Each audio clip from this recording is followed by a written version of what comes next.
Musik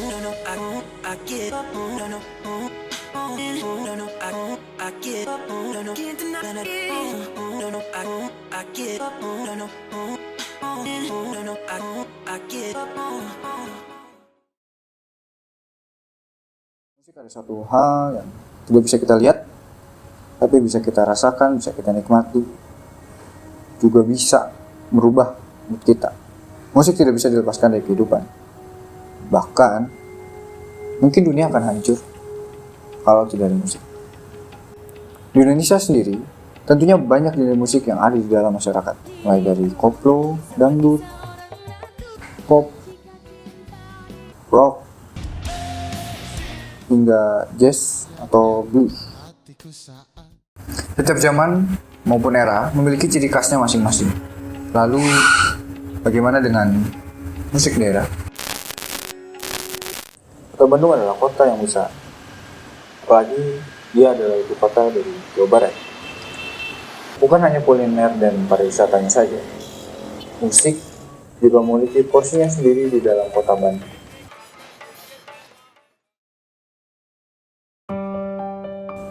Yang menjadi ironi adalah zaman sekarang adalah zaman digital, yang dimana semuanya bisa diakses melalui internet yang ada di genggaman setiap orang. Ditambah adanya sosial media dan video game, membuat keseruan dalam mengakses gadget. Sosial media membuat kita tahu akan segala hal yang terjadi di dalam dunia ini, tanpa harus melalui koran atau TV konvensional. Semua orang bisa mengetahui segala macam hal yang terjadi di dunia, kapan dan dimanapun setiap individu berada. Hal ini berdampak kepada generasi sekarang yang terlalu sibuk dalam dunia maya, sehingga selera musik mereka pun berubah. Generasi sekarang mengadopsi banyaknya budaya luar sehingga budaya sendiri mulai dilupakan dan bahkan ditinggalkan. Hal ini sangat berpengaruh terhadap musik itu sendiri. Musik tradisional mulai ditinggalkan, kurang populer, dan mulai hilang eksistensinya. Dikata kuno lah, tidak trendy, ribet maininnya, dan masih banyak lagi alasan-alasan yang membuat musik tradisional mulai tergerus oleh zaman.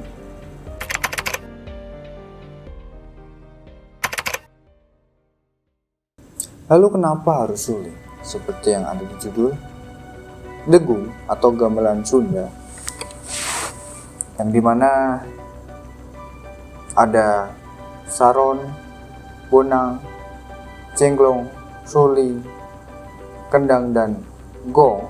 Itu adalah alat musik yang susah dibawa, kecuali yaitu suling tadi, yang sebagai melodis. Yang harusnya suling ini dekat dengan kita, bisa kita dapatkan dengan mudah, dan bisa kita mainkan di mana saja dan kapan saja.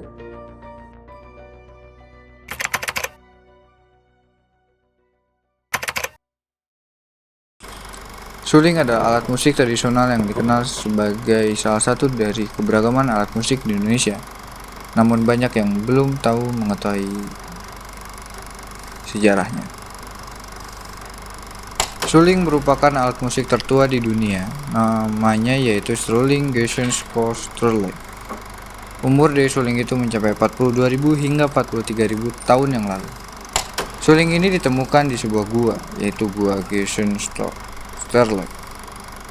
di Jerman tentunya, dan menjadi bukti awal pendudukan Eropa oleh manusia modern, yaitu Homo sapiens. Para ilmuwan di sana menggunakan radiokarbon untuk mengetahui usia kedua suling tersebut.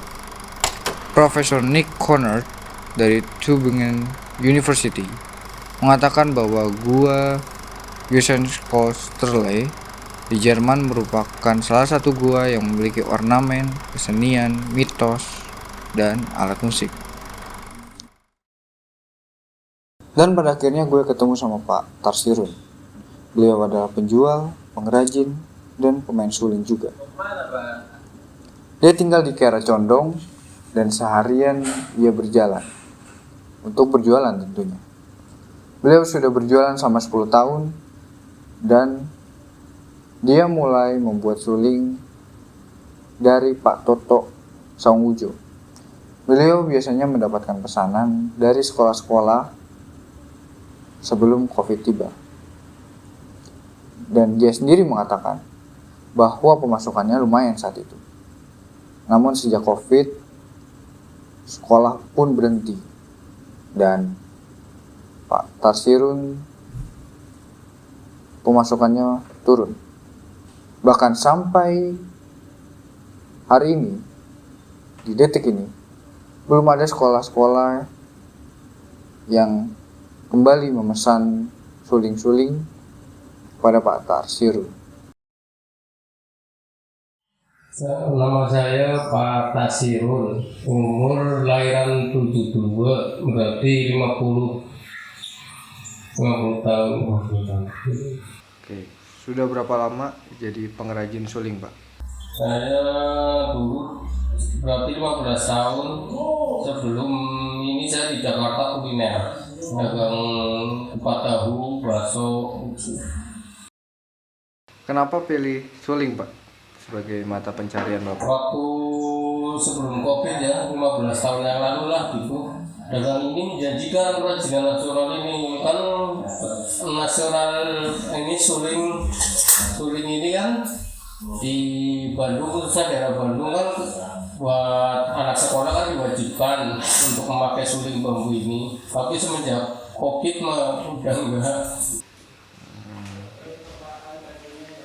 Biasanya siapa saja yang memesan suling, Pak?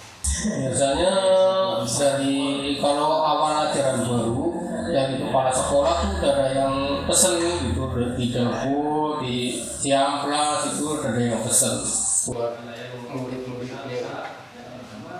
Kalau boleh tahu hasil pendapatan Bapak berapa? Sekitaran berapa? Yang sekarang apa sebelum COVID? Sebelum COVID sama sekarang nggak apa-apa, boleh.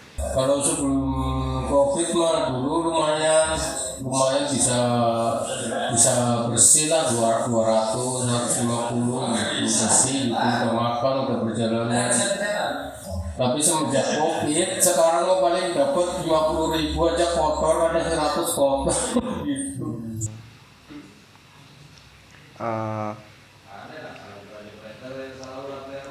Terus bagaimana tanggapan Bapak mengenai COVID yang mempengaruhi pendapatan Bapak?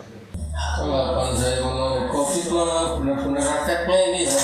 Soalnya kan anak sekolah juga libur, jadi saya sebagai pengrajin pedagang juga kan keliling, jadi pengaruh banget pendapatan ini rusak gitu lah, ekonominya jadi melorot banget gitu.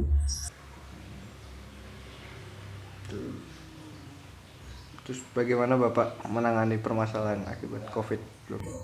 Saya dulu kan untuk menangani ini saya dulu kan bareng sama keluarga di sini. Akhirnya keluarga pulang kampung semua. Saya sekarang cuma ini aja apa? Jadi usaha cuma buat istri kan usaha di rumah. Jadi untuk menanganinya ekonomi saya akhirnya istri kerja, dulu kan nggak kerja, istri kerja, anak-anak enggak gitu. Nah, kita mau nanya nih Pak, menurut Bapak bagaimana anak muda sekarang terhadap alat musik tradisional gitu? Salah satunya suling ini. Iya, kalau zaman sekarang kan ada ini ya, ada HP, headset gitu ya. Jadi sekarang jarang banget. Tapi ada yang suka ini apa buat mengenang. Oh ini masa kecil saya dulu saya beli gangsing suling deh gitu. Ada sekarang masih ada. Paling gitu aja. Paling yang beli tuh yang paling buat mengenang masa lalu gitu.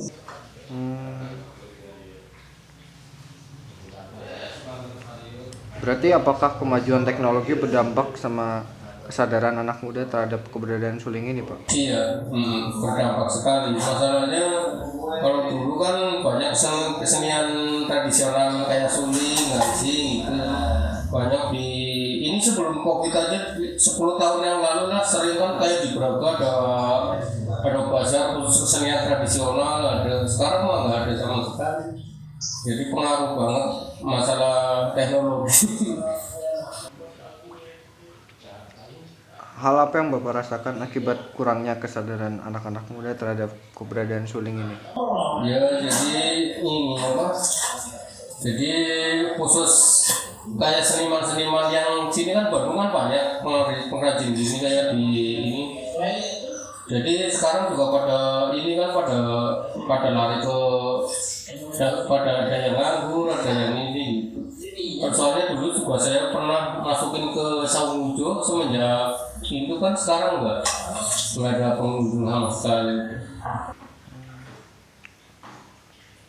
Terus apa tanggapan Bapak jika suling ini punah atau dilupakan sama anak muda generasi selanjutnya? Harapan saya sih mudah-mudahan ini ya namanya kesenian khas Indonesia tradisional khususnya Bandung, Sunda gitu. Mudah-mudahan sih nggak terlupakan gitu, ada generasi penerusnya gitu, jadi nggak sampai punah. Sayang tradisi Sunda ini sampai hilang gitu. Harapan Bapak apa ke depannya nih mengenai sulingnya ini? Harapan saya mah mudah-mudahan kayak dulu lagi sekolahan masih bisa menggunakan alat suling tradisional kesenian Sunda ini gitu. Harapan saya jadi nggak punah gitu. Dari sisi Bapak sebagai pengrajin, apa Bapak punya ide agar suling tetap terjaga sampai generasi berikutnya? Itu kalau saya sih intinya ini ya gitu apa? Intinya kayak seniman-seniman yang di Samudra kayak Pak Toto, ada yang pengrajin suling anak belum itu. Dia juga kan akhirnya semenjak ini kan merosot banget. Jadi idenya mah mudah-mudahan apa kayak dari kalau dulu kan sering kayak ya Pak, wali kota Bandung itu sering ngadain pertunjukan tradisional gitu, kalau diadain lagi mungkin bisa naik lagi gitu.